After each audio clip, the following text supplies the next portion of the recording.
Prijatelji, dobroveče. Večerašnji skup o položaju Crnogoraca nakon popisa u Srbiji 2022. godine organizuje Društvo Crnogoraca, Crnogorski elektori Srbije i Asocijacija filozofa, sociologa i politikologa Polis iz Vrbasa, koja je inače kolektivni član Vojvođanske politikološke asocijacije. Moja malenkost je Goran Đerović, moderirat će ovaj skup, a pre nego što uopšte skup počne i kažem nekoliko uvodnih rečenica, predsednik udruženja Crnogorski elektori Srbije, Mihajlo Miletić, će da vas pozdravi. Miško, izvoli napad. Hvala Gorane. Ovako, dame i gospodo, drago mi je što ste večeras se okupili na ovu temu i što ste izdvojili vreme da se družimo večeras ovde. Poštovana gospodo, poštovani gospodine Čupiću, poštovana gospođo Biserko, gospodine Božoviću, gospodine Ivane Jovoviću i gospodine Radosavljeviću, puno vam hvala što ste danas ovde sa nama, što ste pristali da govorimo i da se danas družimo i govorimo o temi položaja crnogorske nacionalne zajednice u Srbiji. Pozdravljam i predstavnika konzulata naše Crne Gore, koji je ovde večeras sa nama, gospodine Ljekića.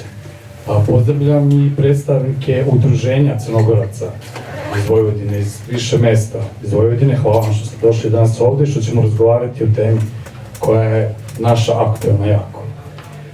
Želim isto da napomenem da je ovo projekat u sklopu jednog velikog projekta koji radimo uopšte i koji je podržala naša uprava za iseljenike i dijasporu iz vlade Crne Gore. Ono što želim sad da vam se obratim kratko, a ostavit ću ovim pametnim ljudima da oni pričaju o tome. Crnogorski identitet mi svi duboko nosimo u sebi. Onaj sistem vrednosti koji smo stekli s kolena na koleno, koji se prenosio od naših predaka, je nešto što duboko izražavamo i duboko nosimo u sebi. I nešto je što treba da negujemo i čuvamo i što ćemo našim budućim pokolenjima ostaviti za ponos. Međutim, kad pričam uopšte o našem položaju i crnogorskom identitetu, reći ćemo i par odmah nekih stvari, a to je asimilacija. Asimilacija je stvar koja je svuda u svetu poznata i svuda se dešava, ali u Srbiji je to malo drugačije.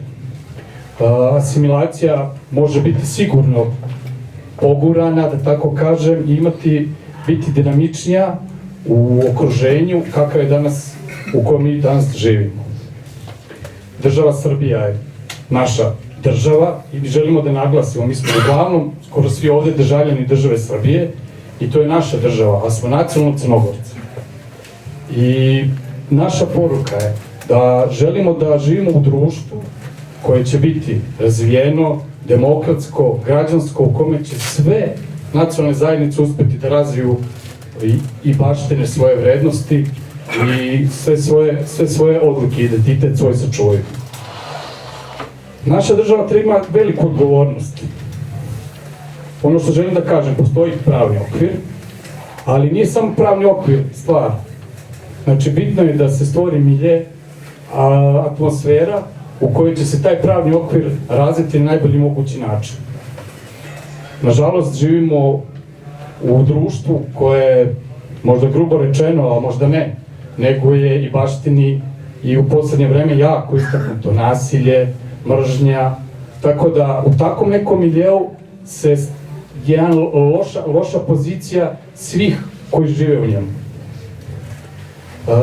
Nažalost, svedoci smo tendencija da se ospori postojanje uopšte crnogorske nacije. I o tome treba da pričamo ovde. Da se menjaju istorijske činjenice, čak i prisvaja naše nasleđe. Ovo nije samo pitanje očuvanja kulture i nekog identiteta, već je pitanje neke pravde i istine. Mi imamo bogatu istoriju i kulturnu baštinu koja zaslužuje da se poštuje i prepozna. Osim toga, Crnogorci su dali nemerljiv doprinos ovde razvoju Srbije, kako u nauci, kulturi, umetnosti, sportu, privredi.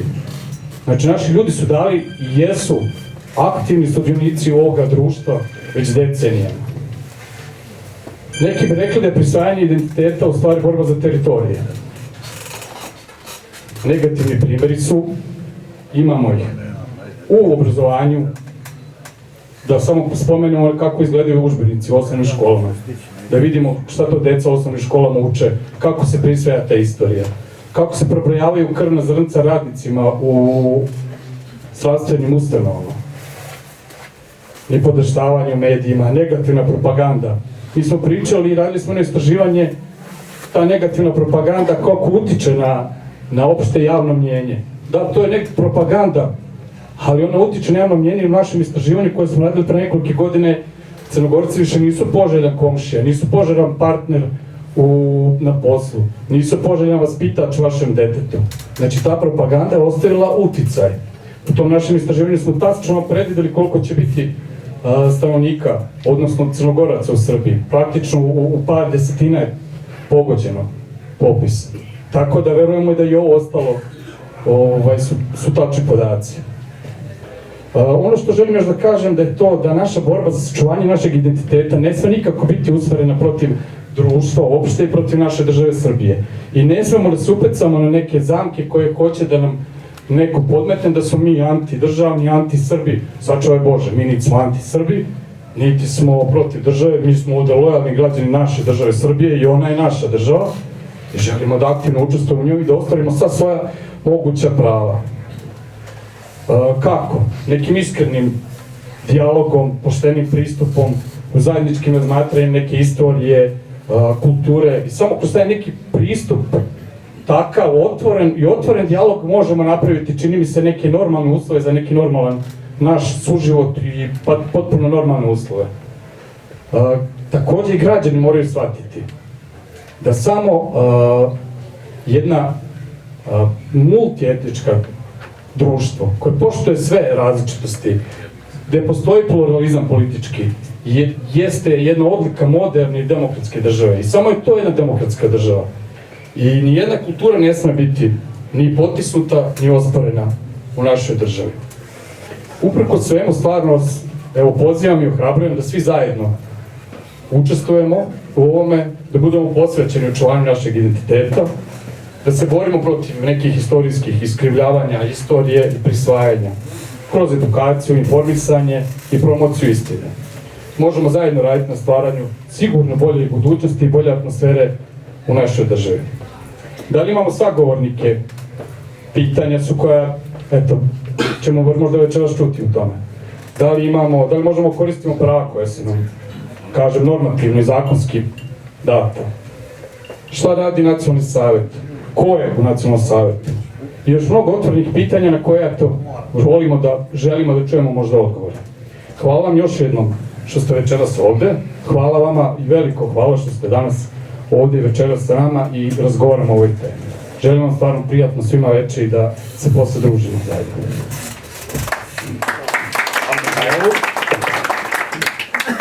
Nakon izraza zahvalnosti institucijama, ja sam uključio, jel?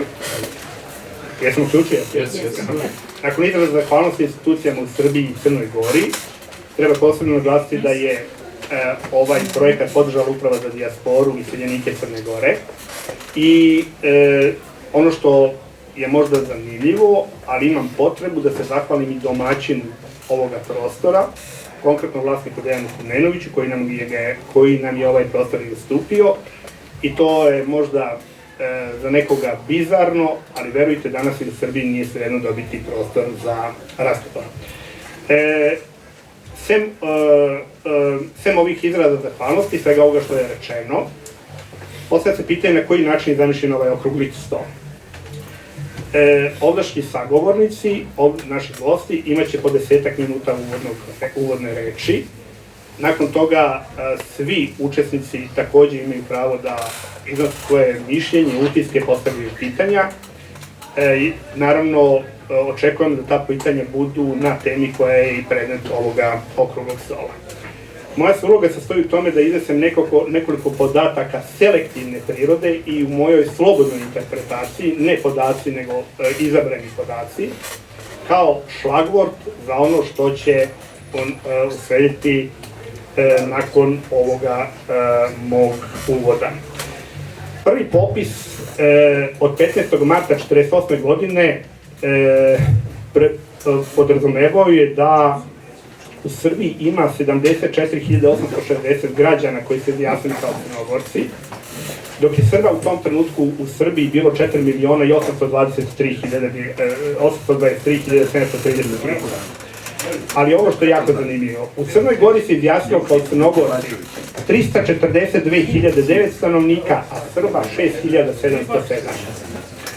1953. godine Crnogoraca u Srbiji ima 86.061 stanovnik, a Srba u Srbiji ima 5.152.000.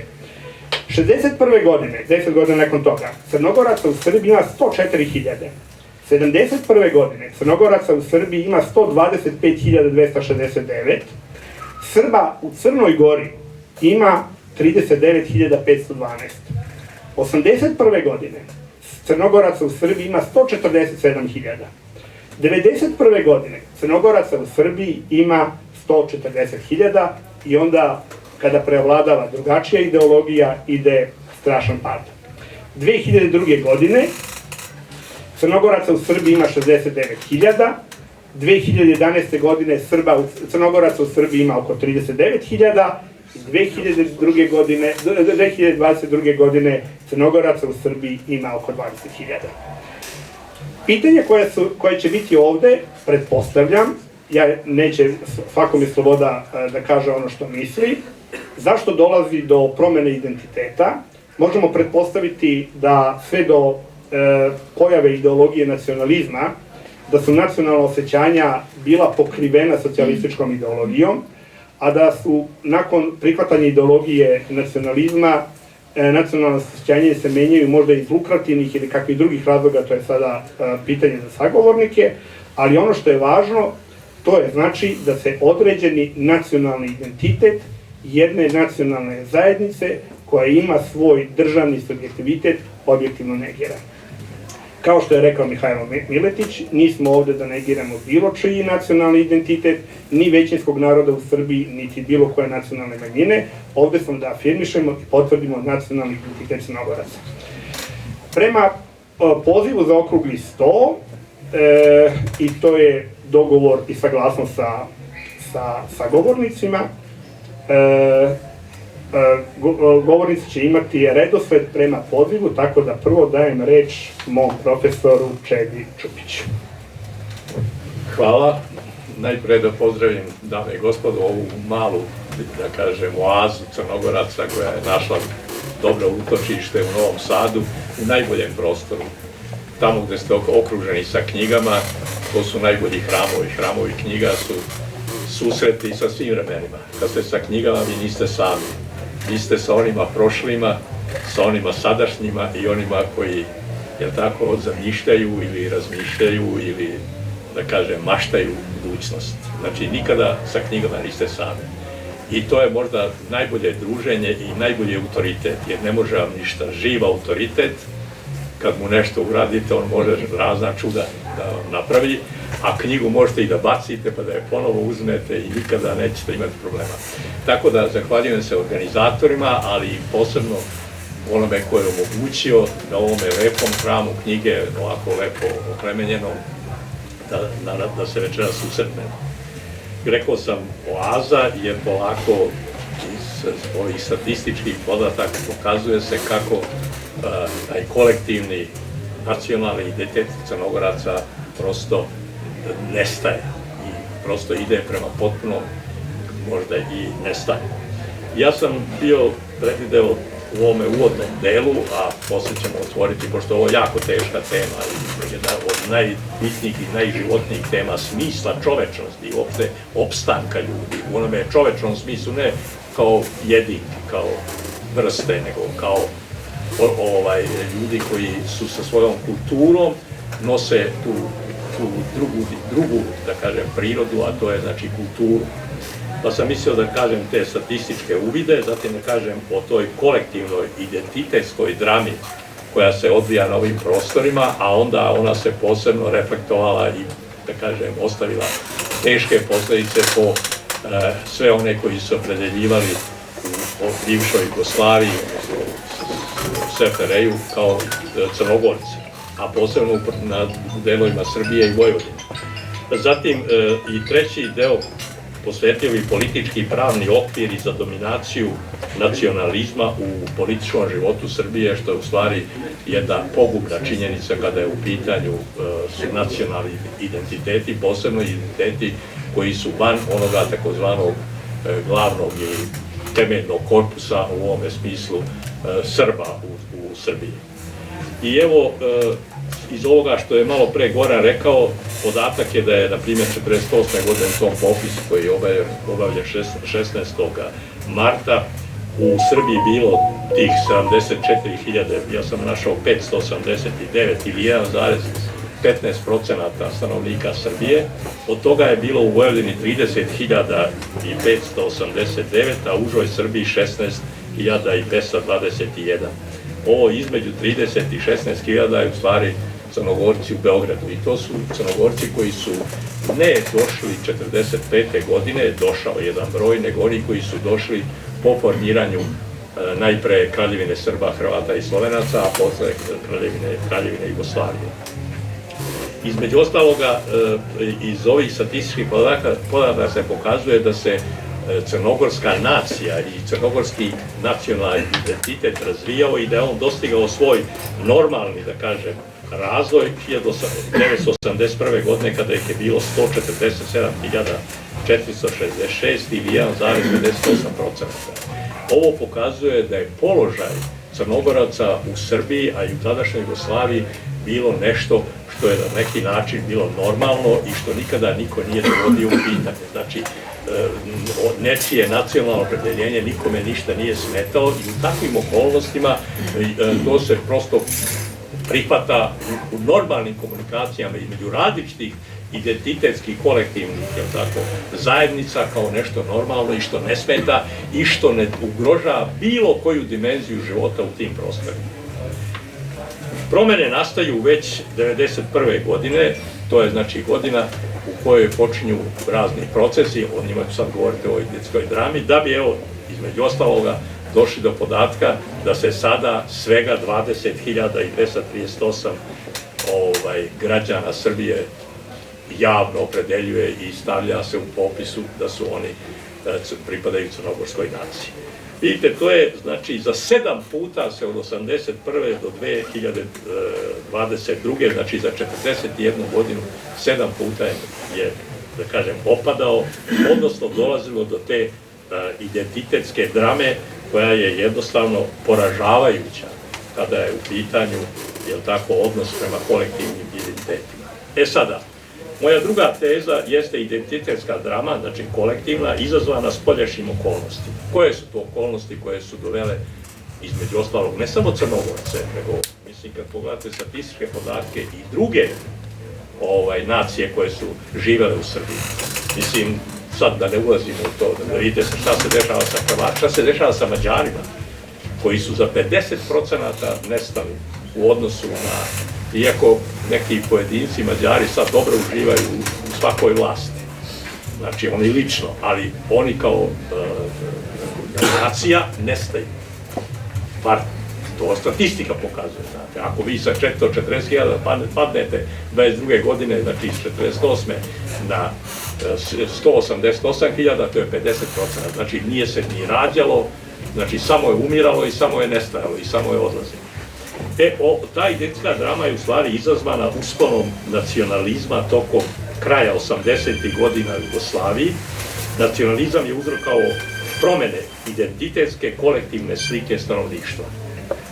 Drugi moment jeste dominacija nacionalizma u političkom životu Srbije krajem 80. godina i tokom raspada i rata na delovima prostora Jugoslavije 90. godina. I treći moment u okviru ove moje druge teze jeste proces asimilacije Crnogoraca u srpski identitetski korpus. On je obavljen između ostaloga ideološkim nacionalističkim pritiscima, zatim ideološkom i političkom propagandom u javnom prostoru, zatim dominacijom Srba u Srbiji koji sada između ostaloga u toj ideološkoj propagandi, a koji su podržani od vrhova političke vlasti, da je najbolje biti u Srbiji i Srbiji. Sve ostalo je sumnjivo i bolje svi koji možete da se imate snage, opredelite se kao Srbi, pa nećemo se mi vama baviti. Znači, to je jedna opasna, otrovna, strašna propaganda koja u stvari dolazi od vrlo opakih ljudi. To su ljudi koji jednostavno imaju nešto oštećeno u svojem prvo pojedinačnom identitetu, a onda tu oštećenost i frustraciju kompenzuju u kolektivnom identitetu. To su opasne stvari, znate, s aspekta čovekovog života, smisla života i smisla čovečnosti.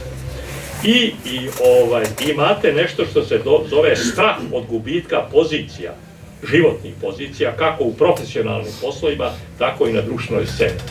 Drugim rečima, od onih 147.000 i ne znam koji sam malo pre broj pomenuo, iz 81. godine, nisu nestali ti Crnogorci da vi kažete oni se odselili, pomrli i tako dalje. Jedan broj se odselio, kao što se odselio jedan broj Srba.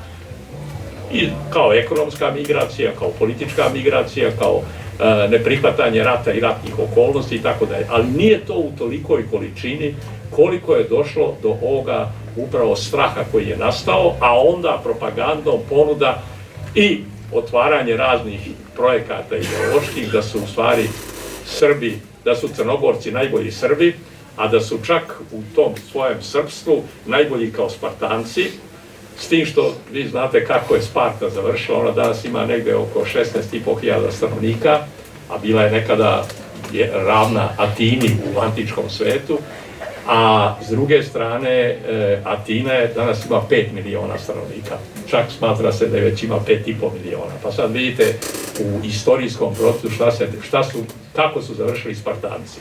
Neko je hteo Crnogorce da pretvori u Spartance, drugim rečima, znate ono da idete, da izgubite život po svaku cenu i da se preselite na nebo. Ja kad sam čuo, znate, metafore pesničke i književne su jako značajne s aspekta umetnosti, teologije, filozofije, ali u politici kad se upotrebe, to je tragično. Kad vi kažete u politici da ste, kada pesnici, a onda kao političari kažu da su Srbi nebeski narod, ovi kažu odlično, teritorija je slobodna, real politika, to je slobodna. Pa onda kad vi nećete da odete, onda oni pošalju milosrdnog anđela da vas popnu gore, pošto vi kažete da ste nebeski narod. Znači, to su stvari s kojima se ne sme igrati, ne smeju se prenositi određene, da kažem, duhovnosti u neke praktične delatnosti, jer to možda ima teške posledice. I upravo ta podvala, velika propaganda je između ostaloga zatrovala i ovaj većinski srpski korpus, odnosno Srbe, ne samo u Srbiji, nego na prostorima cele Jugoslavije. Stvarala im je užasno nerealnu sliku, stvarala im je neku veliku misiju, kao što i danas, ja se zapanjim. Čak se zapanjim i od zapadnih ljudi koji ne znaju, verovatno nemaju uvida, kaže, Srbija je najmoćniji deo Balkana i sad, ako se ona ne bude, tu će biti drama. Nije, to je tačno, prvo netačno. Grčka je mnogo veća od Srbije, ima 9 miliona. Da ne govorim da, mislim, to su totalne nerealnosti koje, eto, nažalost, ti ljudi koji dolaze sa zapada ne znaju i onda misle da to nije tačno i ne treba uopšte niko da bude u toj poziciji da on određuje i da je on najjači i da će on tako, nego treba da se ljudi sporazumevaju, dogovaraju, da poštuju svoje identitete, da čak identitete i ne spomenju u svojim poslovnim i drugim aktivnostima, da će to dovode. Mislim, to su neke opasne stvari. Evo, to je između ostaloga dovelo da su mnogi Crnogorci u popisima od, znači, 1991. pa do 2002. godine su popisani kao Srbi, iako duboko u svojim običajima, svojoj kulturi, svojem čak dijalektu i naglasku u jeziku, i dalje oni se raspoznaju i vide. S druge strane, još jedan podatak, vidite u propagandi, Crnogorci su bili na početku, kad su došli u Srbiju, naročito ovaj ratnički deo, partizanski deo, onda se govorilo uvek u toj, da kažem, neukoj masi se uvek prezentovalo od nekih opasnih šovinističkih i nacionalističkih elemenata, svi su generali Crnogorci.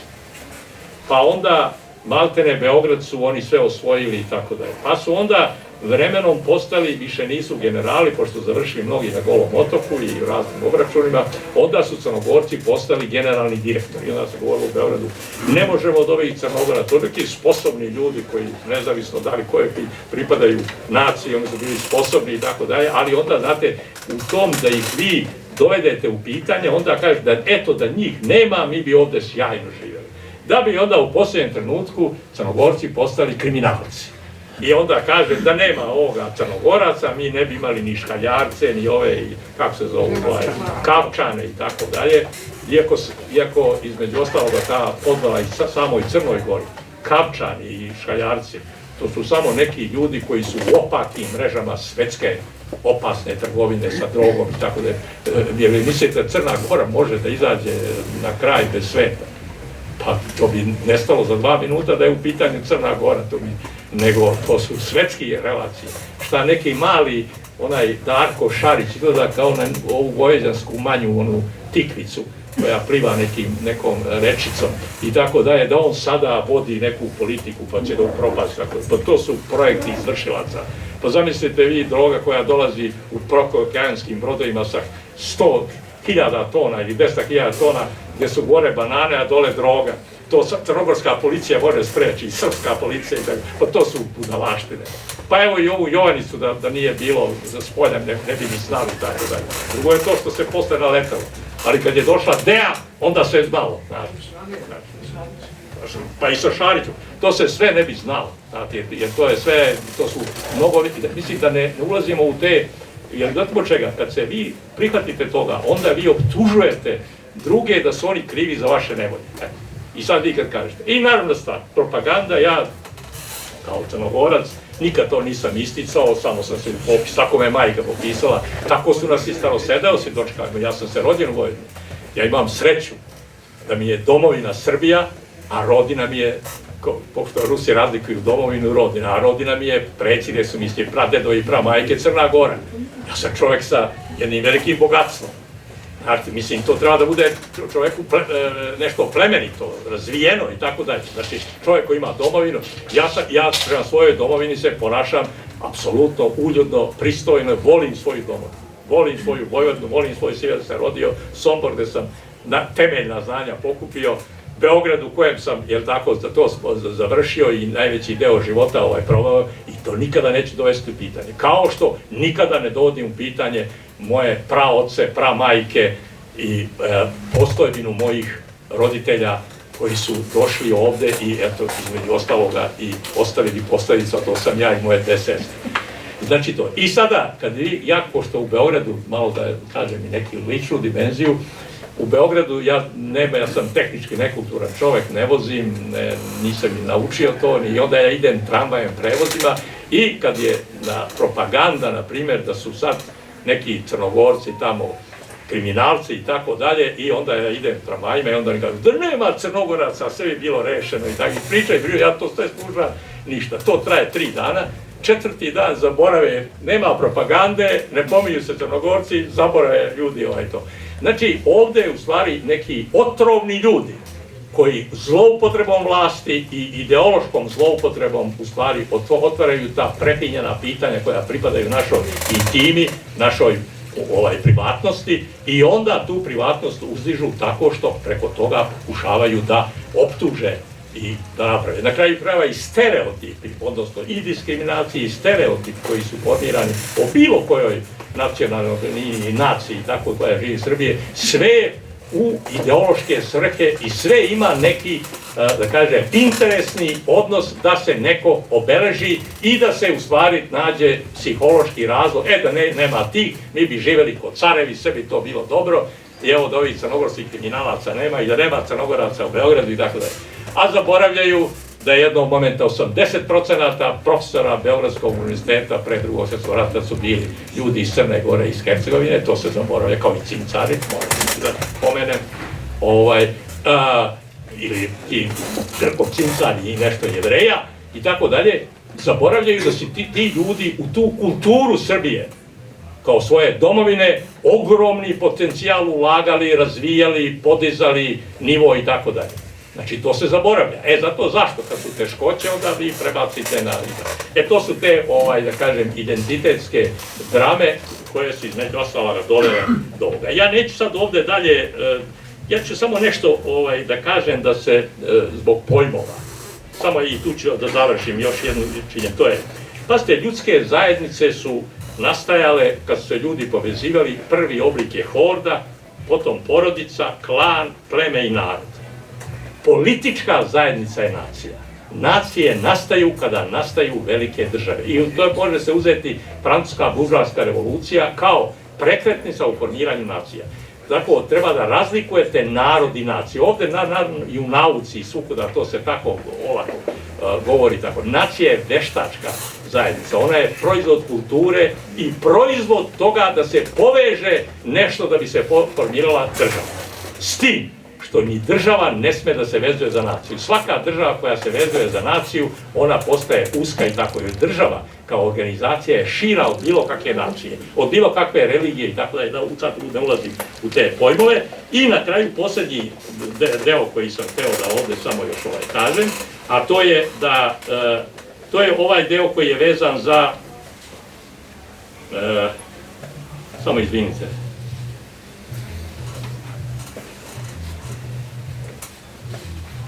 za politički i pravni okvir za dominaciju nacionalizma. I evo ja ću odmah ovde reći da dve stvari su Srbiju unazadile u odnosu na Jugoslaviju.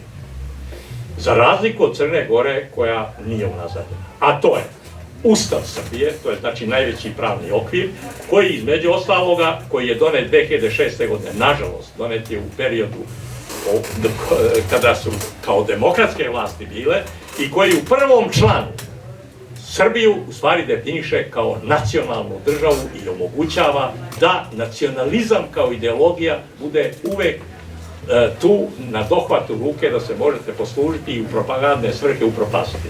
To glasi prvi član. Republika Srbija je država srpskog naroda i svih građana koji u njoj žive, zasnovana na vladavini prava, socijalnoj pravdi, načelima građanske demokratije, ljudskim i manjinskim pravima i slobodama i pripadnosti evropskim principima i vrednostima. Vidite da je u prvom članu da stoji Republika Srbija je građanska država svih građana koji žive. To je potpuno nešto drugo.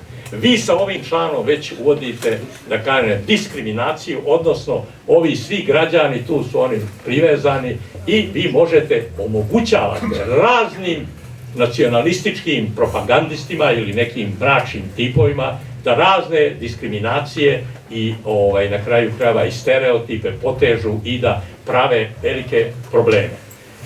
To, kako je to nastalo u pravnom smislu? Prvo, gubljenjem bitnih svojstava autonomije u Vojvodini. To je presedan trenutak kada u stvari se formira ova pravna i politička pamet koja će da formuliše ovako ovaj član. Između ostalog, ovdje vidite kaže ljudskim i manjinskim pravima. Ovdje treba stojiti samo ljudskim pravima, a u ljudska prava pripadaju pojedinačna i kolektivna prava. Vidite kako male izmene mogu da imaju neviđeno ljudske posledice i da imate jednu ozbiljnu državu. Za razliku od Srbije, Crna Gora je građanska država, svih građana. I to čestitam im na tome ustavu, što su to ustavno tako rešili. Znači, ona je građanska država. Nezavisno što ćete vi imati tamo nacionalista, raznoraznih čuda, ali kada je pravni okvir, to će jednog dana doći, jednog dana kada se opamete, kada budu ušli u Evropsku uniju, ja mislim da oni treba odmah da uđu u Evropsku uniju, da ovaj Evropska unija treba odmah da imaju, jer oni imaju demokratski kapacitet. A taj demokratski kapacitet nije važno da li je to 1/3.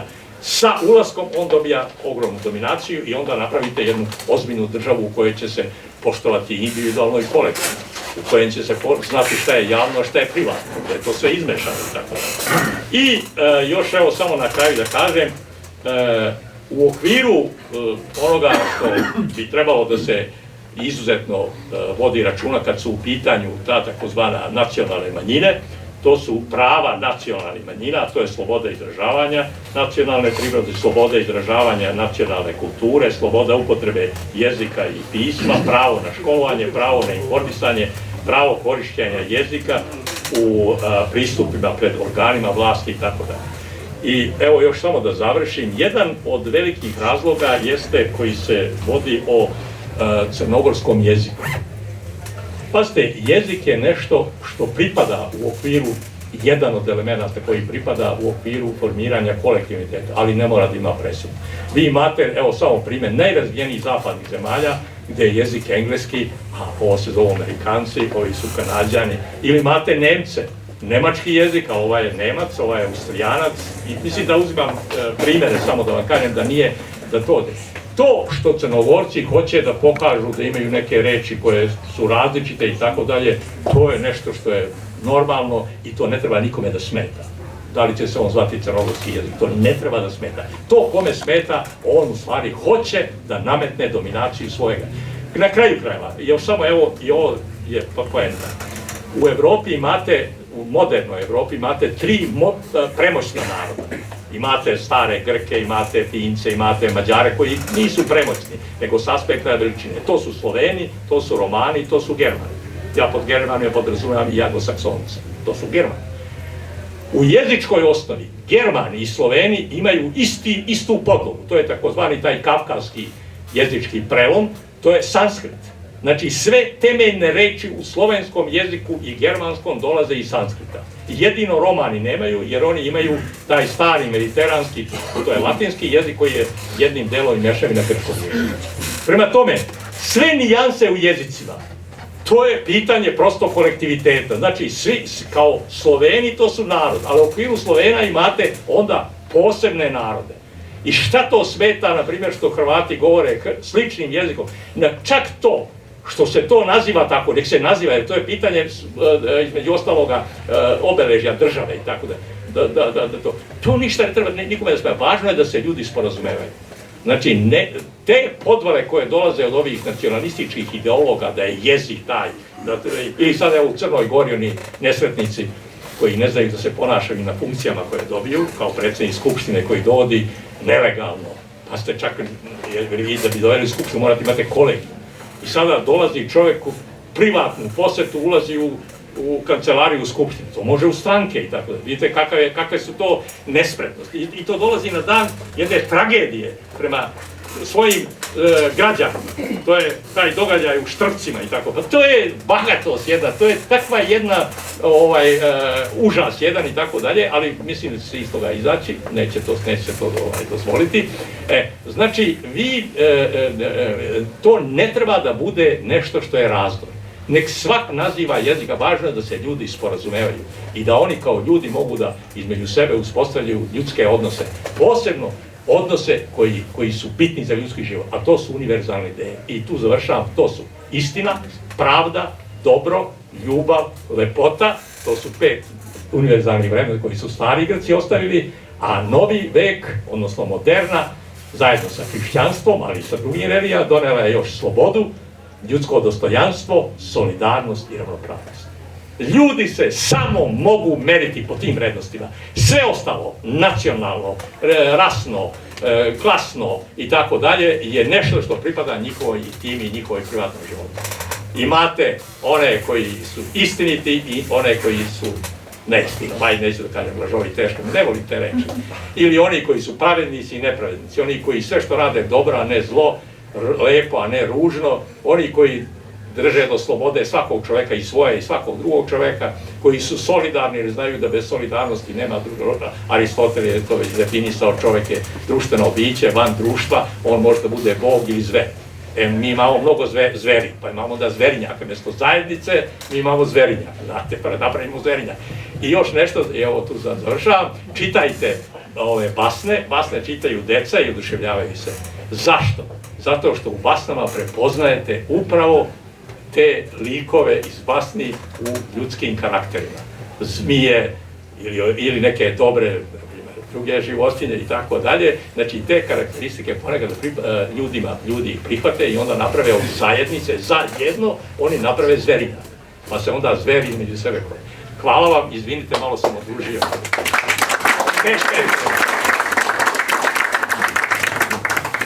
Ne da mi se da prekinemo Čedu Čupića. Bilo kako bilo, na konto priče o crnogorskom identitetu, tamo se neguje nešto što se zove ustavni patriotizam i to je nešto potpuno drugačije, a upravo govori o građanskoj državi koja treba da afirmiše najbolje vrednosti jedne političke zajednice. Bilo kako bilo, reč ima Sonja Biserko, predsjednica Helsinškog odbora za ljudska prava. Dobro večer, hvala što ste se okupili na ovom skupu, mislim da je to zanimljiva tema i hvala organizatoru što sam dobila poziv da u njoj učestvujem.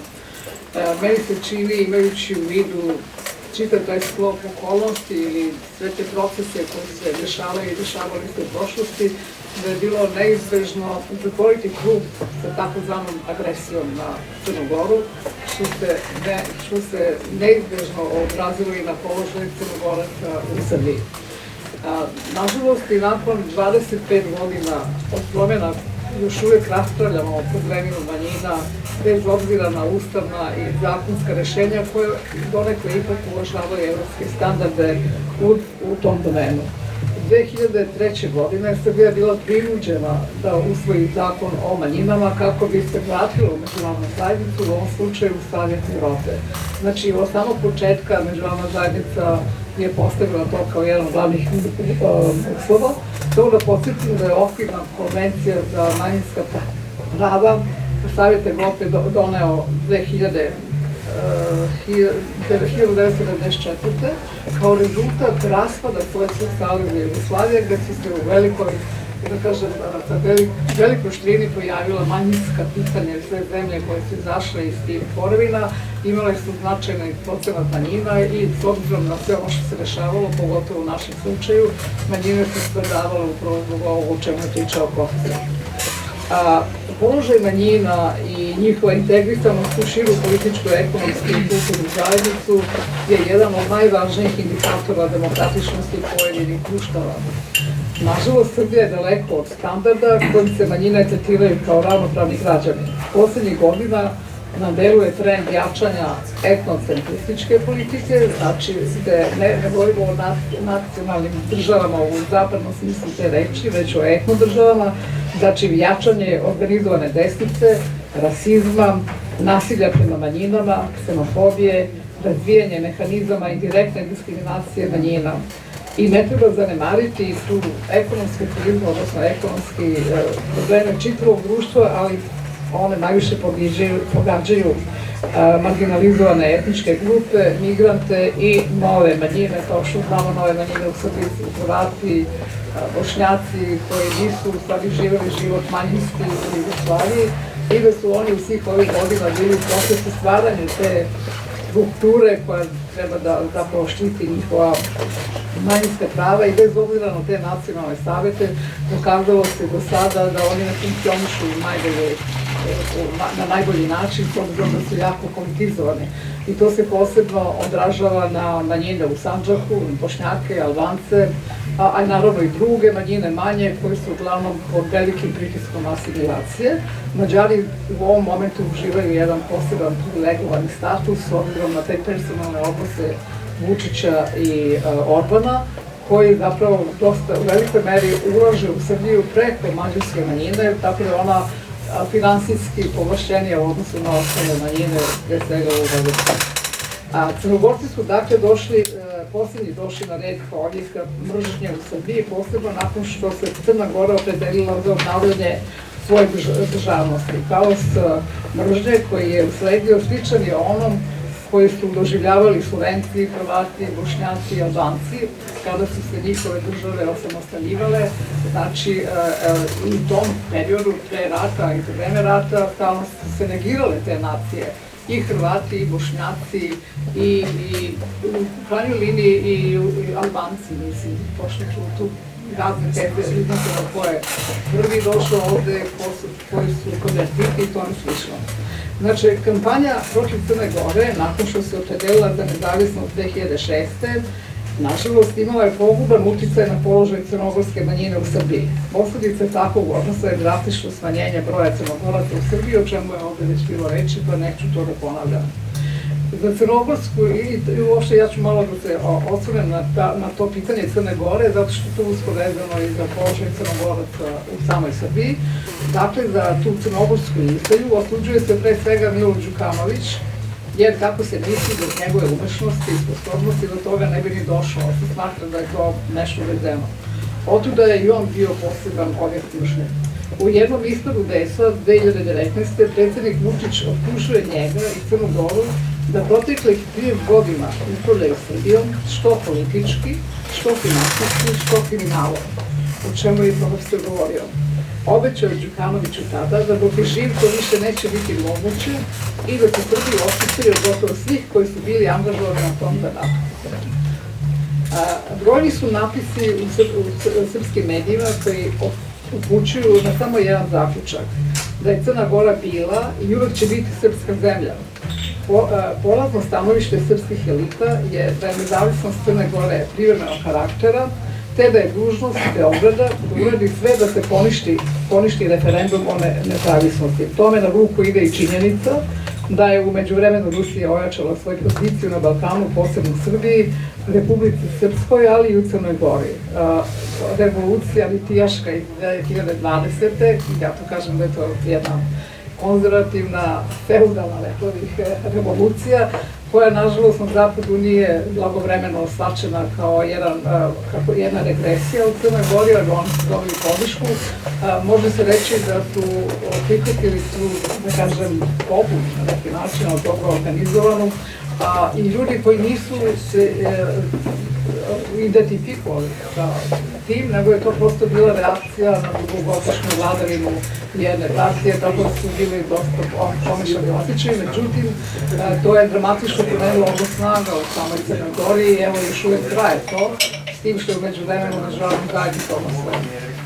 Zapad, NATO i Amerika su počeli polako da shvataju koji je to rizik i činjenica da je Đukanović uveo Crnu Goru u NATO je zapravo jedna zaštita za budućnost Crne Gore i ja smatram da je ovo jedna privremena situacija koja će se sigurno menjati.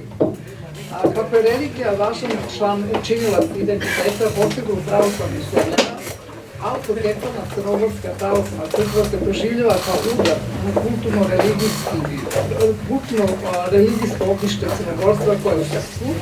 Crnogorska pravoslavna crkva se tretira kao politička ili nevladna organizacija, a uvođenje crnogorskog jezika u zvaničnu upotrebu kao dodatan udar na srpstvo.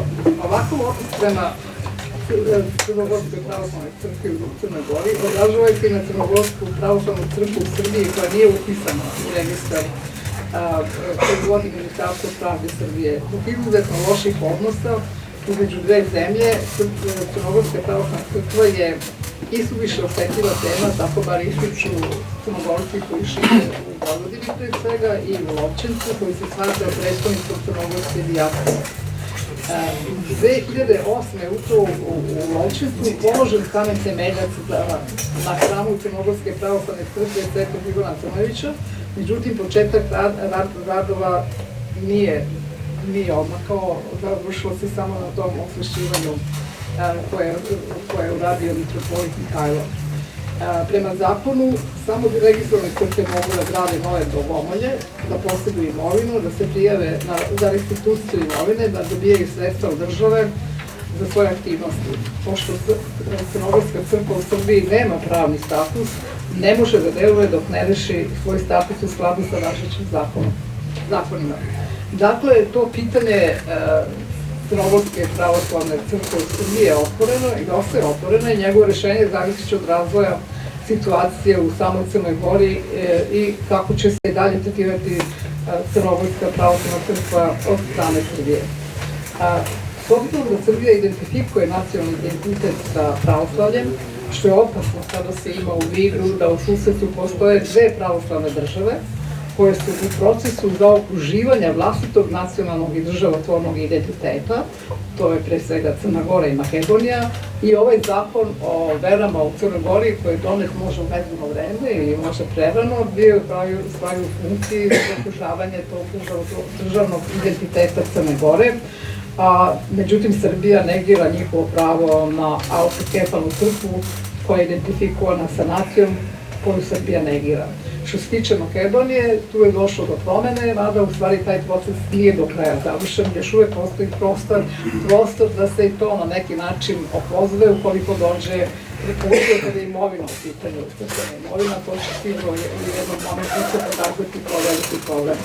Samo da citiram poznatog iranskog pisca Amina Malufa, koji je u svojoj knjizi Ljubilački identitet rekao: ako identitet, bilo da je to verski, ideološki ili nacionalni, ako to proglasite glavnim, ključnim i svemoćnim, onda je u ime tog identiteta sve dozvoljeno.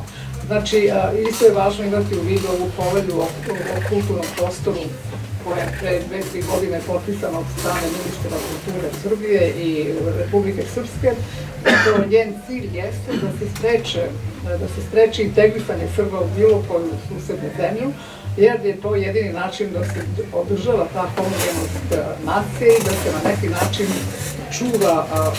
čuvaju granice ili srpskog sveta, kako ono to danas definišu, i to je nažalost otišlo predaleko.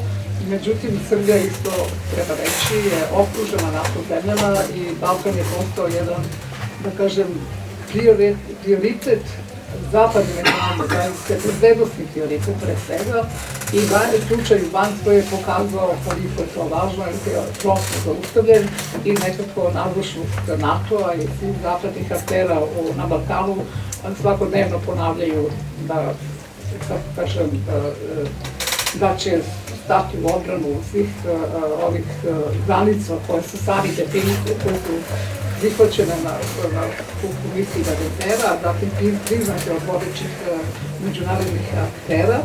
Znači, Srbija je sad pod velikim pritiskom, naročito posle krađa ovih izbora, zajedno sa Banjskom, koja je bezbednosni rizik za Balkan. Znači, ona je pod velikim pritiskom i mislim da te sankcije se polako očitimo razne našli. Evo, juče i prekjuče, negde sam pročitala da je spušten avion koji pripada agenciji, Mitrovića. Znači, sada se prvo ide na njegovo bliže okruženje, kao što on je vlasnik te televizije, koja upravo radi na svemu ovo o čemu ste mi govorili. Znači, polako se taj krug sužava i ja očekujem da će verovatno u jednom momentu se pokazati efikasnost tih novih mera. Nažalost, Evropska unija i Amerika nisu pravovremeno reagovale, s obzirom da su se već od 2006. i 2008. značajno angažovali u ovom regionu i dopustili su te regresivne procese da odu previše daleko. Dopustili su da lokalni lideri napuste tu liberalnu, da kažem, to liberalno opredeljenje i orijentaciju ka evroatlantskim integracijama, jer u ostalom ono što je uradila međunarodna zajednica posle 2000-te, to jeste instalacija liberalnih vrednosti i institucija. Međutim, nažalost, je ostalo samo na papiru. O tome govore upravo i ovi zakoni koji se odnose na manjine i ovo sve o čemu je profesor govorio. Međutim, naša društva su rastučena, rekla bih, i nema pritiska od okolo, zato je taj autoritarni aspekt naših država tako lako zapravo uzeo sve poluge vlasti i radi sve što radi. Taj inženjering, pogotovo na identitetima i to kako skoncentrisanje na etno-religijski aspekt tog identiteta doveo do toga da su se sve manjine značajno smanjile, ne samo zbog odlaska iz ove zemlje, nego i zbog te mimikrije koja je zapravo jedin način da te ugrožene manjine nekako prežive i tu se verovatno odnosi i na samu Crnu Goru. Sve navedeno ukazuje da je višespolni građanski identitet danas potisnut, a upravo na to ukazuje ljubljanske smernice.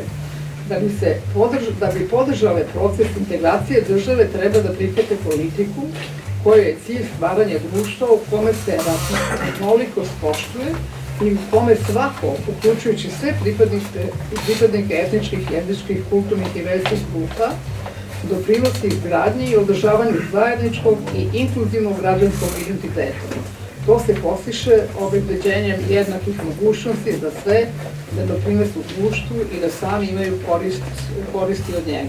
Znači, mi smo nažalost daleko od ovog standarda, ali u svakom slučaju ostaje na društvu, pojedincima, raznim grupacijama da urade sve da se zapravo onemogući dalje prodiranje i rastakanje društvenog tkiva u Srbiji. I u tom smislu mislim da se to isto odnosi na crnogorsku manjinu. Drago mi je što sam večeras s vama ovde i nadam se da ćemo kroz pitanja imati prilike još da pokrenemo neka pitanja. Hvala.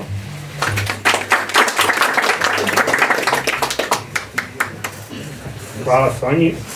Sljedeći govornik je Ivan Jović, predsjednik Matice Crnogorske, koji kad je čuo za terminu, odmah je i sa zadovoljstvom prihvatio poziv da na njoj učestvuje. Ivan, izvoli.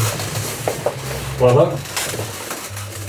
Pozdravljam sve prisutne, organizatore ovog skupa, učesnike okruglog stola, predstavnika Generalnog konzulata Crne Gore u Republici Srbiji.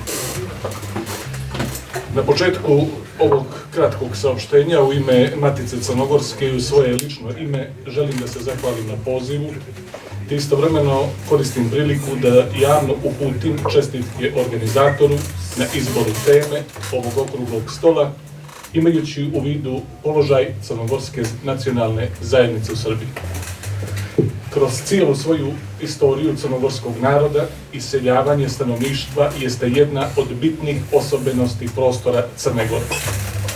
Sagledavajući istorijske tokove kroz minula vremena, možemo doći do zaključka da se možda najbolje kćeri i sinovi Crne Gore već generacijama nalaze u seljeništvu. To pokazuje prisustvo i brojnost, ali i prepoznatljivost pripadnika crnogorskog naroda kao uspješnih pojedinaca u različitim društvenim sferama, od nauke i kulture pa do sporta i biznisa. Za razliku od drugih država Evrope, Sjeverne i Južne Amerike, gdje literatura bilježi kontinuirana iseljavanja različitog intenziteta, migracije Crnogoraca u Srbiji imale su od kraja 19. pa do sredine 20. vijeka karakter kolonizacije. Upravo ta činjenica je odlučni dokaz da su Crnogorci neizostavni, pa čak i reprezentativni dio društvenog bića Srbije u posljednjih 2 vijeka. Kompleksnost kako istorijskih, tako i savremenih crnogorsko-srpskih društveno-političkih odnosa nije jednostavno objasniti u jednom kratkom saopštenju. Možda niđe drugo van Matice Crnogorci nijesu tako sebe afirmisali kao u Srbiji, kao što je činjenica da su tako planski bili izloženi asimilaciji.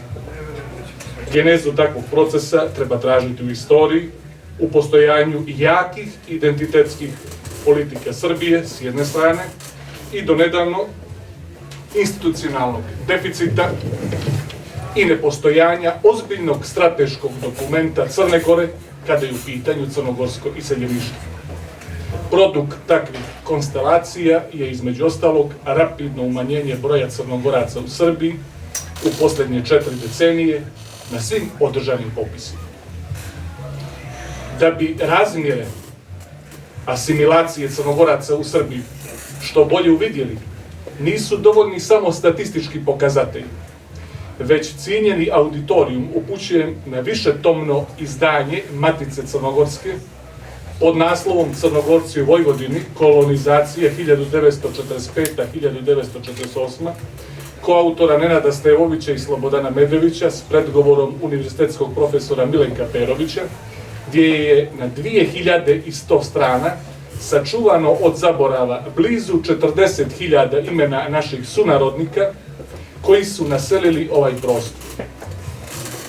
Navedena dokumentarna građa trebala bi da bude dio šireg istraživačkog projekta koji bi obuhvatio kako kolektivna, tako i individualna iseljavanja pripadnika crnogorskog naroda na prostor Srbije tokom 19. i 20. vijeka, što bi zasigurno promijenilo percepciju o etničkom porijeklu mnogih građana Srbije. Objektivnosti radi, treba naglasiti da trend asimilacije Crnogoraca nije samo prisutan u Srbiji, već i u zemljama regiona. Odgovornost za takvu pojavu treba prvenstveno tražiti u odsustvu nacionalnog programa zaštite crnogorskog identiteta, što je bilo podrazumijevajuće nakon obnove nezavisnosti 2006. godine, da takav jedan dokument bude neizostavna agenda državnih organa i ustanova Crne Gore. Nepostojanje konzistentne nacionalne politike negativno se reflektovalo ne samo kada je u pitanju drastičan pad Crnogoraca u državama regiona, nego i u samoj Crnoj Gori, koja se našla na udaru propagandista iz Srbije, ali i drugih centara. Nažalost, pseudo-istorijski narativi o istom etničkom porijeklu dva naroda, koji se u jednom vremenskom periodu, bar je privremeno stavljen sa strane, u međuvremenu zadnjih godina u Srbiji dobija zvaničnu formu, što vidimo i u nedavnoj izjavi srpskog ambasadora u Crnoj Gori, što svakako nije na fonu proklamovane politike unapređenja bilateralnih odnosa dvije države. Preko pasivnih pritisaka, koji dominantno su plasirani preko medijskih sadržaja, gdje se na krajnje neprikladan način govori o nacionalnim Crnogorcima, a Crna Gora se targetira kao kriminalna tvorevina, mnogi naši sunarodnici su se odlučili na posljednjem popisu da radi porodičnog ili profesionalnog komoditeta promijene naciju, što je razumljivo, naročito ako se uzme u obzir inertnost crnogorskih institucija kada je u pitanju zaštita ljudskih i manjinskih prava crnogorske nacionalne zajednice u Republici Srbiji. Iako formalno je crnogorskoj nacionalnoj zajednici priznat status manjine u Srbiji, ona se još uvijek nije izborila za neka elementarna prava, kao što su očuvanje i njegovanje zasebnog nacionalnog identiteta, kulture, jezika i sl., već se dominantno Crnogorci tretiraju kao neka folklorna ili zavičajna zajednica. S tim u vezi, Crnogorska nacionalna zajednica preko svojih autentičnih predstavnika mora jasno artikulisati svoje političke interese, kako unutar državnih organa i institucija Republike Srbije, tako i prema međunarodnim adresama, s obzirom da postoje konkretni primjeri diskriminacije, što korespondira sa evidentnim padom brojnosti naše zajednice u Republici Srbiji na svakom održanom popisu u proteklim decenijama.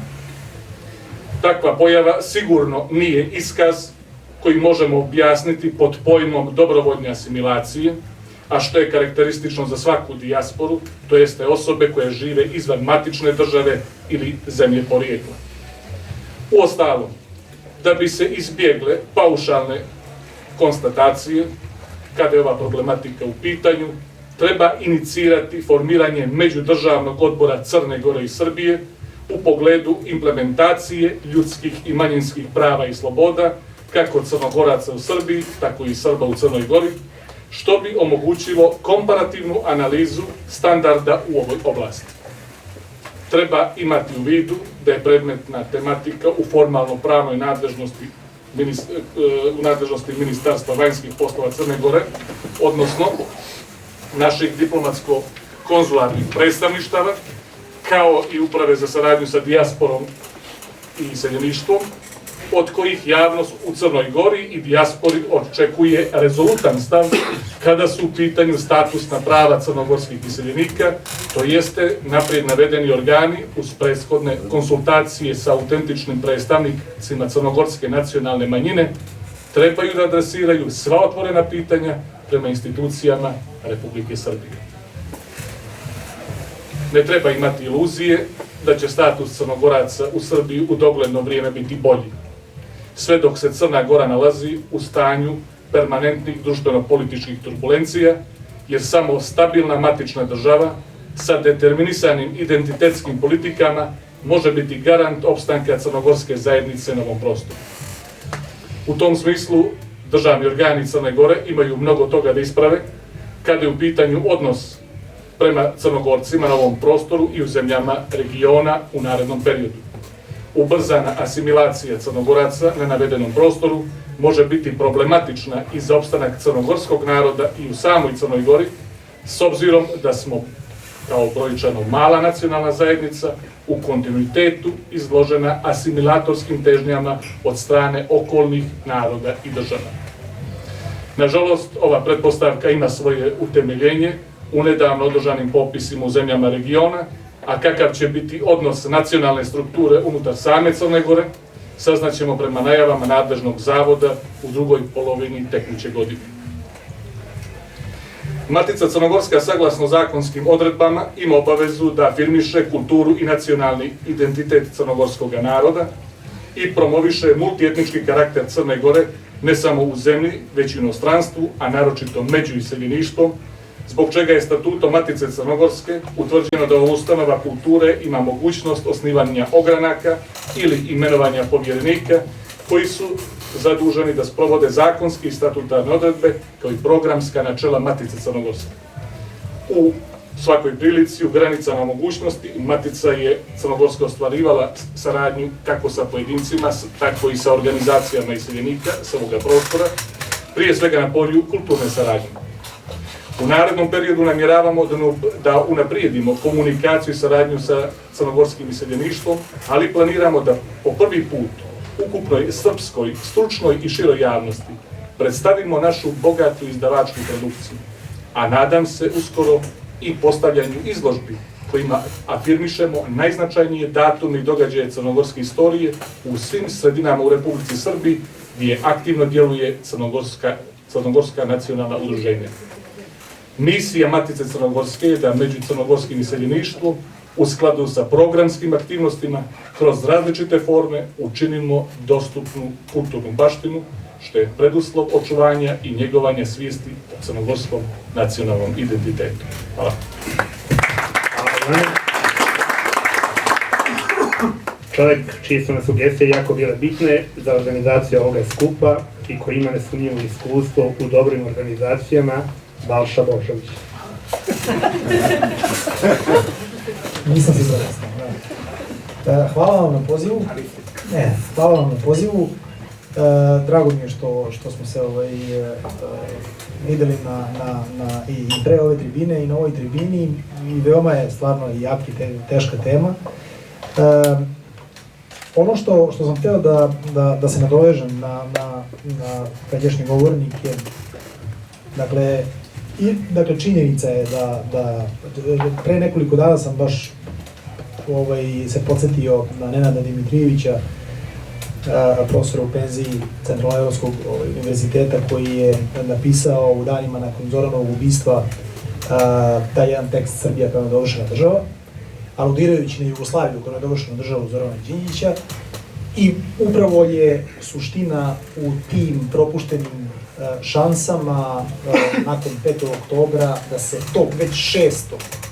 trebalo da se promeni ustav, koji je trebalo da nagovesti Srbiju kao građansku državu. Dakle, to je po njemu bila jedna prilika da se ta energija iskoristi, jer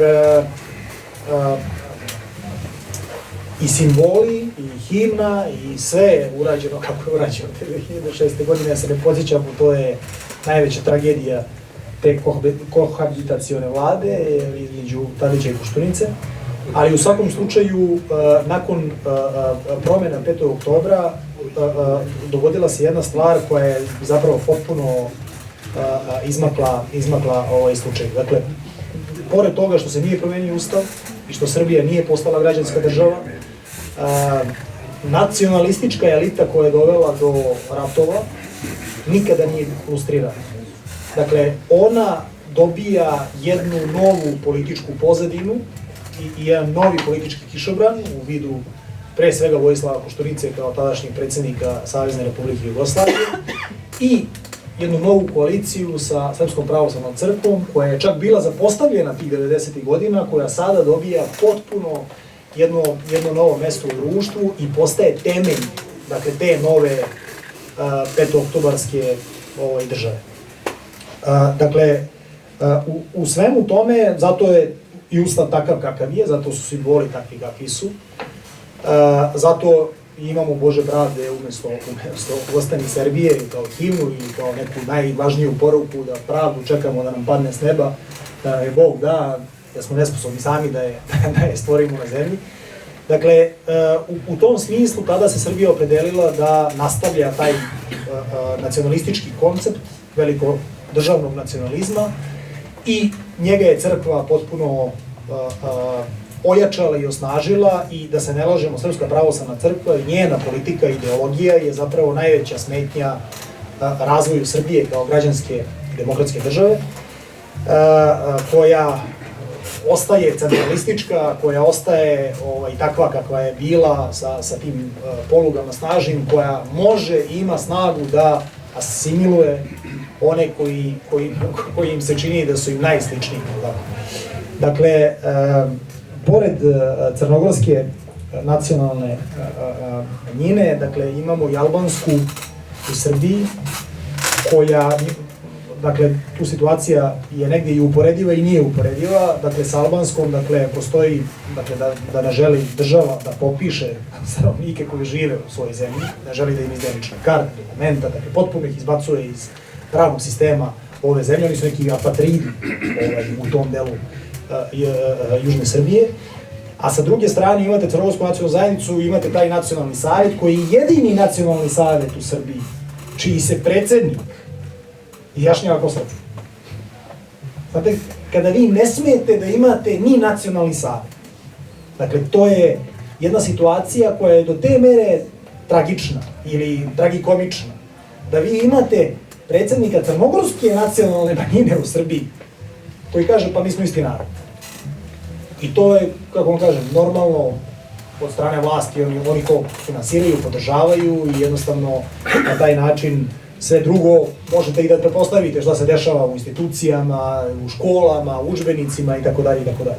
Dubravka Stojanović imala skoro jedan dobar podcast u kojem je više desetina hiljada pregleda pre nekoliko dana, koji baš govori o koliko ti udžbenici zapravo menjaju istoriju i kako je prilagođavaju ovim narativima nacionalističkim. Dakle, jedan od tih je iz istorije, a mi smo radili kao organizacija krajem prošle godine jedno istraživanje paralelno u Srbiji sa Crnom Gorom. Dakle, građane u Srbiji i građane u Crnoj Gori na velikom uzorku smo ispitivali o identitetskim pitanjima. Ono što su bili rezultati, kako vam kažem, to je onako bilo dosta, prvo mediji u Srbiji to nisu baš prenosili. Retko ko se usudio da nešto na tu temu i kaže. Mislim da je čak onako, bilo je i od strane onih koji su nas podržali u tom projektu, da li da baš sad otvaramo tu temu i tako dalje, dakle to nikome nije bilo nekako drago da čuje šta se zapravo tu sve dešava. Ali ono što su rezultati jeste da vlada jedna velika konfuzija koja je stvorena pre svega u tom narativu koji se prenosi kroz tabloide i kroz ove partijska glasila. To je dakle zvanična državna politika koja potpuno sluđuje ljude. Dakle, od toga da većina u Srbiji, 70% njih misli da Crna Gora je nezavisna i to pitanje je završeno, tačka. Znači, nemojte, to se nikad neće vratiti. 30% njih smatra da je crnogorski identitet potpuno odvojen od srpskog identiteta, a onda na pitanju, na primjer, Njegoša, samo 4% kaže da je on Crnogorac. I tako imate, kada je u pitanju pitanje da li biste sada na novom referendumu glasali za neku novu zajednicu, zajedničku državu, pa da li je u pitanju Srbija sa Crnom Gorom ili Srbija sa Crnom Gorom i Republikom Srpskom, onda opet imate s druge strane većinu koja bi pristala na tako nešto. Dakle, potpuna konfuzija i u samom razumevanju uopšte te teme i dakle to nije čudo. S druge strane, u Crnoj Gori ima jedna jako zanimljiva stvar, da što je opet veoma nekako nezgodno za uši onih koji propagiraju dakle tu velikosrpsku priču u regionu, da imate skoro 50% vernika Srpske pravoslavne crkve koji su vrlo nezadovoljni odnosom Beograda prema Crnoj Gori, odnosno centrali SPC prema crkvi u Crnoj Gori. Dakle, vrlo, kako bih rekao, jedna stvar u koju nismo očekivali, na primjer, da uopšte može da se posle 2020. godine dogodi. Dakle, oni smatraju da je crkva njihova u Crnoj Gori nedovoljno autonomna od Beograda i od Srbije.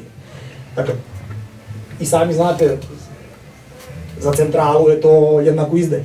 Dakle, jednostavno, to je, prema takvima je veća mržnja nego prema onima koji se izjašnjavaju kao druge nacije. Dakle, hoću da vam kažem da je ta politika takva kakva je i ona je potpuno zadaljila Srbiju. Kada bi podvukli tu crtu, mogli bi možda i da se složimo, i Pribićevića, takođe sam skoro ponovo čitao Diktatura kralja Aleksandra, dakle i sami Srbi su možda najveću cenu platili takve velikosrpske politike. Ali sa druge strane, pošto je ovde tema o Crnogorcima u Srbiji, dakle mislim da je situacija veoma loša. Mislim da postoji jedna zaista, kako bih rekao, na dva koloseka se radi i na asimilaciji Crnogoraca u Crnoj Gori i na asimilaciji u Srbiji. Kad ta politika vlade Srbije, odnosno predsednika Srbije, traži sabornost, u čemu je uključena i Srpska pravoslavna crkva, onda to znači da za druge i različite nema mesta. Dakle, tu onda mora da se zbroji sve što može i da se stavi na jednu gomilu i sve drugačije se smatra potpuno izdajom, petom kolonom i za drugačije nema mesta u sistemu. Dakle, srpski nacionalizam je 90-ih godina čak na neki način zahvatao mnogo šire. Dakle, tada se nekako smatralo tim krajem 80-ih godina, imali ste različite, od Dobrice Ćosića pa nadalje, akademike i Sanu koji su smatrali, čak su to i Hrvati Srbi i Bošnjaci Srbi, i svi su Srbi, tako, samo su to različite religije. A onda vremenom se nekako taj nacionalizam sužava i čini mi se da je to suženje sada došlo do zenita. Dakle, sada se svako ko je pravoslavac, taj je Srbin, bio on Crnogorac, bio Makedonac, bio kogod. Dakle, takođe u tu priču u popisu ima i Makedonaca iz 1991. godine kojih je bilo mnogo više, umeđu vremenu su se potpuno asimilovali i pišu se kao Srbi. Dakle, hoću da vam kažem da je ta politika ne samo pogubna za Crnogorce u Srbiji, mislim da je pogubna za mnoge narode u regionu i od demokratizacije Srbije zapravo zavisi da li će i u samom regionu biti stabilnosti i mira dugoročno, pa čak i srednjeročno, zato što takva politika nju ne plaćaju samo Crnogorci u Srbiji, dakle plaćaju je mnogi u Srbiji, ali i mnogi van Srbije. I to je ono što je najtužnije. Meni i dalje nije jasno da usred ove krize i ruske agresije na Ukrajinu svet i zapadni partneri nisu više prepoznali opasnost takve jedne politike. Ja mislim da sada sve više i više se uviđa opasnost te politike, ali mislim da će situacija za Crnogorce u Srbiji biti sve gore i gora.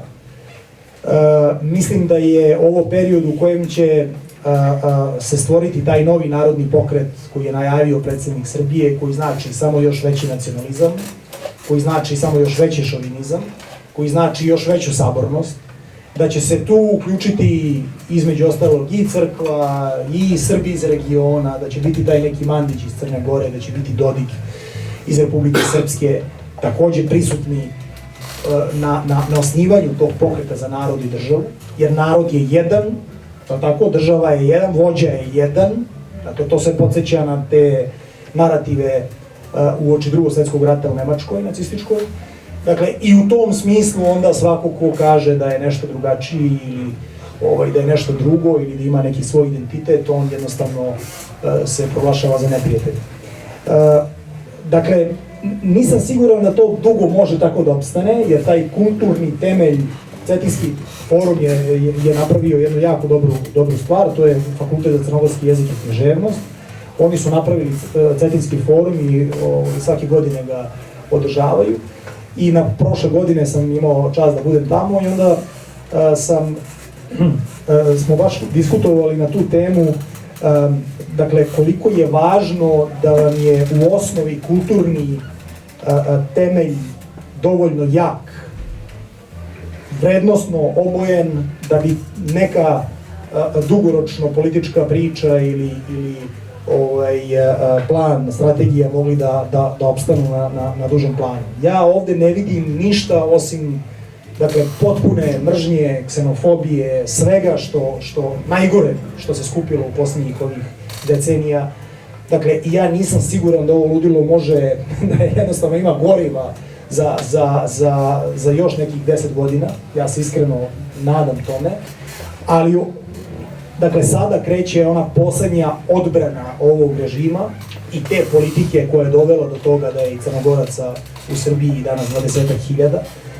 I ona će biti još agresivnija u narednom periodu. Vidjet ćemo na šta će to da ispadne, vidjet ćemo šta će to da proizvede, da li će biti opet ovih banjskih, da li će biti nekih drugih nestabilnosti, ali u svakom slučaju dok god se Srbija ne demokratizuje i ne decentralizuje, srpski nacionalizam će ostati dominantan u Srbiji, a on neće dozvoljavati ni nacijama, ni narodima, ni drugačijima od njega da jednostavno imaju bilo kakvog mira. Toliko od mene. Hvala. Hvala Balša, predsjednik Vojvođanske politikološke asocijacije i prijatelj Duško Radosavljević. Dobro večer svima vama. Ne znam koliko ću se uklopiti ovde, jer sam ja isto manjinac, jedan i to izraziti. Ja sam Vojvođan.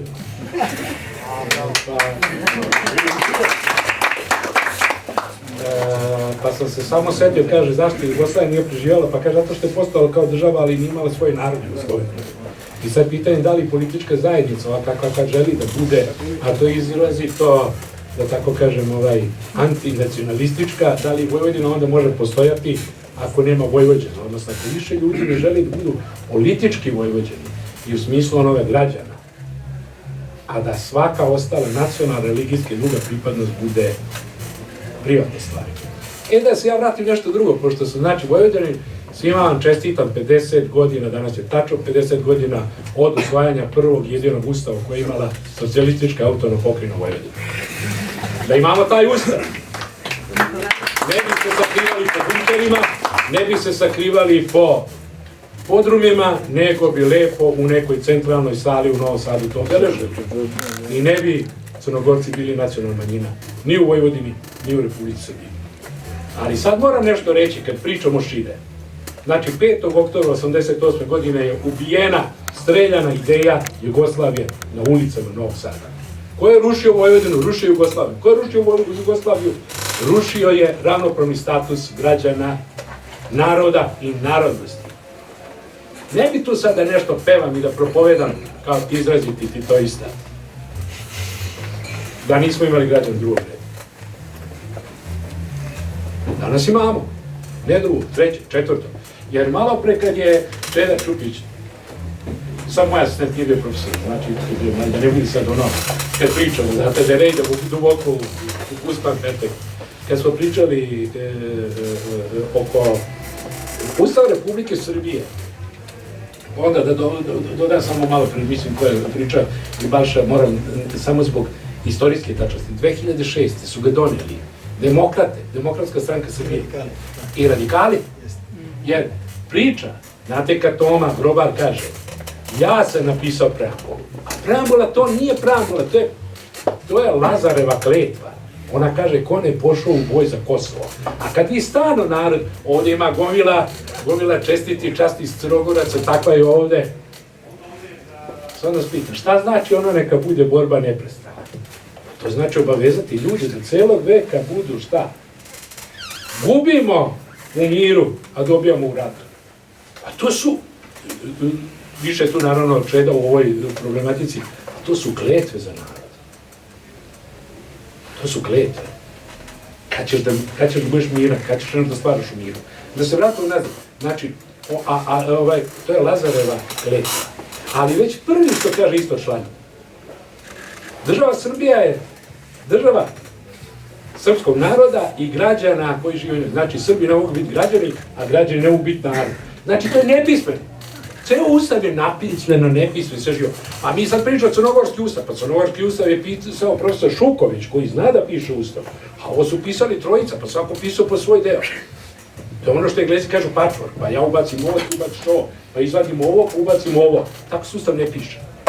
Ali, nemojte, znate, mi kad sretamo, sad će reći, vi sve znate, ova ekipa, svi vi znate sve. A ne, znamo ono, videli smo ono što ne valja. Pa bi sad rekli, ajde mi da napravimo inventuru onog što ne valja, pa ćemo onda reći kad se šta valja. I nedavno je napisao već 2 izdanje i zagrebačko i beogradsko, Dejan Jojić napisao knjigu u Jugoslaviji, naravno knjiga kao sve što piše Dejan Jojić je inspirativno, provokativno i naravno veliki delo i kontroverzno. Ali on jedan čitav odeljak je nazvao strah od postojanja manjinom i sukobi u postjugoslovenskim relacijama. Šta znači? Kad vi Crnogorcima kažete u Srbiji sad ste vi manjina, kad Srbi imamo u Hrvatskoj kažete sad ste manjina. Ili bilo sad ko drugo, narod da kažem. Ljudi su se osjećali komotno u onoj zemlji jer niko nigde nije bio manjina, pa videli ste i to jako, čim nešto kažete manjina, to je toliko ovako ružno deluje, baš ružno deluje. Mi smo ovdje u Vojvodini pokušali i godinama, i potom se razumeju liberalniji ljudi u Vojvodini od onih drugih, mi koristimo izraz nacionalna zajednica. Nije ni to najsretnije, ali nećeš nekom da kažeš, pa šta znači biti manjina? Pa svako od nas, evo opet sad, Čeda mi neće ovo zamještiti reći, pa Robert Dahl je napisao onu tvoju pluralnu teoriju gdje, pa svako od nas je ova bespomoćna manjina u gomili slučaju u toku dana. Ode vam u autobus, vi psujete napolju -10, pa tog si trenutka ne manjina, nego šta ti znači tog trenutka što me krstio neko u pravoslavnoj crkvi? Kada onaj koji je bezbožnik ušao u autobus, mislim, ne karikiram ovo namerno, što sam te reći, znate koliko je živo što kaže složen, da bi nekto rekao, ja da se setim sa ovo, Čeda voli te priče, pa sad zamerite trenutak, kad je meni moj očut pričao, gleda emisiju u kojoj je on saznao da su Srbi narod najstariji. I sad posle jedne plodne diskusije od 1-4,5 sata, gde je i sve varijante pita, pa dobro će sad u Jedinoj naciji da nam daju svako po 1000 maraka mesečno kad smo najstariji. Kaže on, ne bi se ja zezao s takvim starijim. A ko je, ajde da ne priča isto što će ne kaže, znam ja do francuske, bugarske, pričaš o velikim civilizacijama, pa ne postoji to, pa sad, ne, on je čovjek gledao, da li ono Smilja Vramo, pa Kleopatra, pa sve ono. Znate, mi smo toliko bili kljukani glupostima da je pitanje, svi smo mi ludi, to je sve sastoji, samo nismo svi bili kod lekara da mu utvrdi ovu. Ali, jesmo mi svi ludi, a nije svako od nas predsjednik države. Znate, to je problem kad ostvariš, kad ostvari svoj stan, onda smo manjka mi. Kaže, sad svakog birokrata je da se popne na prag svoje nekompetencije. Mi ovdje imamo u našim društvima i državama koje su napravljene posle raspada Jugoslavije, boga mi, mnoge birokrate su došli do tog ostvarenja sna. A mnogi ovi šizofrenici su došli, boga mi, do vrhunske pozicije. Znači, u toj situaciji, kad ti napraviš ljude neprijateljima, onda ti možeš krenuti da ih uništavaš. Jer ono zlo koje je ušlo u narod, ja sad već u ovom trenutku u srpski narod, jer ovdje živim, ja nisam živio u Turkmenistanu i nisam živio u Azerbejdžanu, živio sam ovdje. Ali ako smo mi bili zadjeli to priču, da bližnjeg svoga možeš ubiti, da ti on nesreća, da ti si izgubio posao zato što su došli neki Crnogorci, da si ti izgubio posao zato što u mom rodnom Šidu, recimo Slovaci dobijaju posao pre tebe. Pa mi moramo znati da bi neko ko u manjinskom položaju, sad ja moram koristiti izraz, bio ravnopravan s tobom, on mora biti malo ravnopravniji. Znači moraš ga malo i zaštititi. I to jeste ta priča, da bi bio ravnopravan mora biti malo zaštićeniji. I najava te priče, posebno u Vojvodini, koliko god se mi sad ljutili nekom, dok se ne vrati politika ključi. Pa vi znate da su nama mnoge u policiji su istrage propale zato što policajci ne znaju jezik sredine. Očekuj ti da baba zna srpski ili deda ili neko ili ne znam. Samo nećeš rešiti posao. U Americi imate da u maloj Italiji se traži da policajac zna italijanski, u delovima gdje žive Hispanoamerici da zna španski, u delovima San Francisco gdje žive Kinezi da zna i kineski. A mi kažemo, a to je ugroženo onda državnost Srbije. Kaže baba, to ne mogu da pričamo da li svako treba da zna jezik sredine, to je sve u redu. Sve je to u redu. Je li nečija Škoda? Škoda 050, izvinjavam se sad. Ja ću da prekinem. To je... Pauk je u pitanju VS 056. Škoda. Nije ovdje. Pa nije, to neko Crnogorca. Rekao što nije došao ovdje. To su da je kada, Izvinjavam se. to je ta priča, znate, nije naš. Nije BMW. Ne sam teo reći, to je ta priča kad ste vi dozvolili takvu politiku, a vrlo je bila ona perfidna. Prvo, znači, čitave narode i narodnosti svede šta? U stvari, ne narodnosti.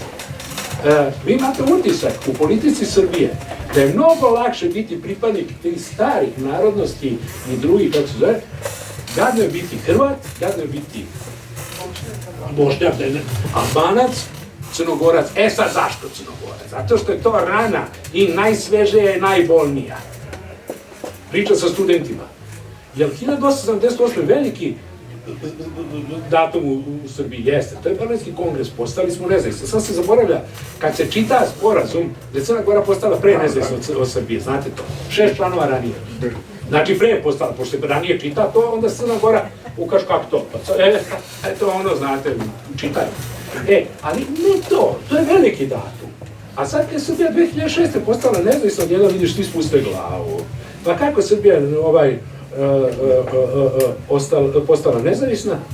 Pa tako što Crna Gora udarila penal, otišla. Onda ja pitam moje studente, jer razmišljate neko, zašto nas niko ne voli? Kako nas niko ne voli? Pa svi su otišli. Dobro, moja jedna baba strina je rekla, Dule, nas mrze zato što mi najbolji na svijetu. Baba je verovala u to. To sad te reći, kad dođete do tih, da nam,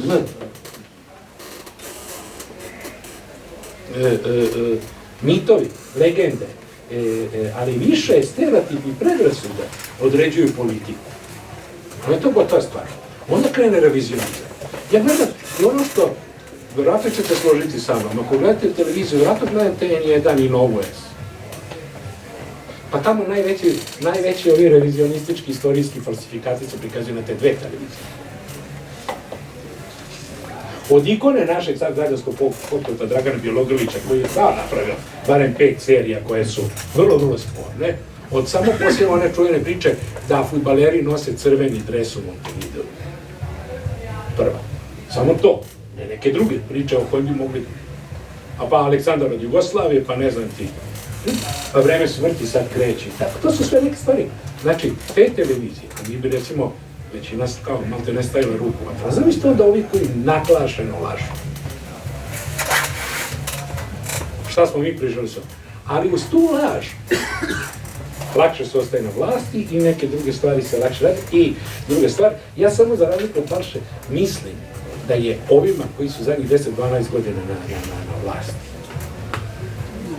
manipulacija nacionalizmom samo mehanizam za što veću pljačku. Jer u istoriji Srbije moderne nije bilo veći pljačkaša od ovih.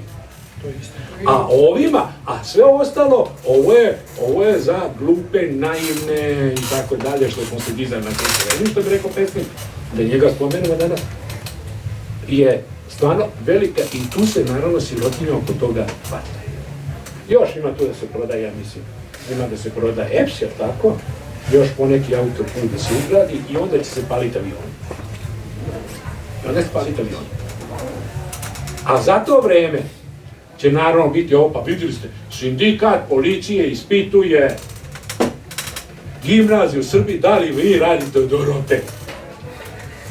I ne smije da se radi Dorotej u srpskim školama. A zamislite onda nije čudo čiji je ovaj Njegoš pesnik. A ja očekujem jednog dana isto tako oni dođu da nađu i elemente krivičnog dela u delima Njegoša. Jer kad budalu pustiš, ako budalaština postane element politike, onda nije ni čudo šta se ovdje dešava. I zato sam rekao ovo, a od Crnogoraca ovo je najveći, se smatra da ovo je najveći, kako se zove, krimen koji su počinili, jer srpski nacionalistički duh ne može da poželi slobodnu i nezavisnu Crnu Goru. Uopšte, kao što ni ranije nije bilo i sad, najgora stvar koja se dešava, zato što se ovdje smatra da su Crnogorci lak i mali plen. Jer najgora stvar, kao što sad gledamo jednu raspadajuću imperiju, Putin se tuče za 100.000 kvadratnih kilometara Ukrajine, a 9 miliona Kineza mu već radi u Sibiru i živi. Njemu će Sibir preko noći pasti, naravno neće on biti živ.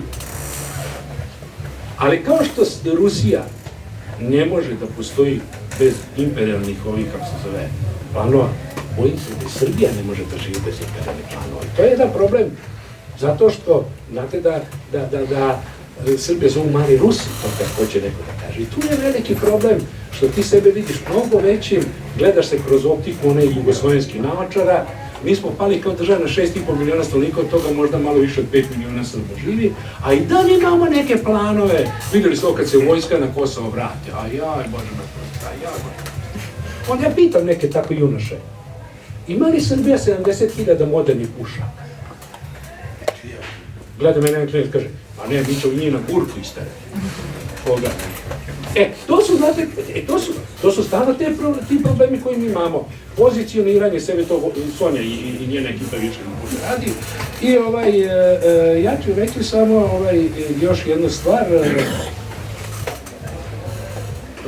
Ovde Srbija nije država koja je ikad shvatila, i to sad nažal mogu reći sa stanovišta Vojvodine, nije shvatila da je objektivno kao država složena zajednica.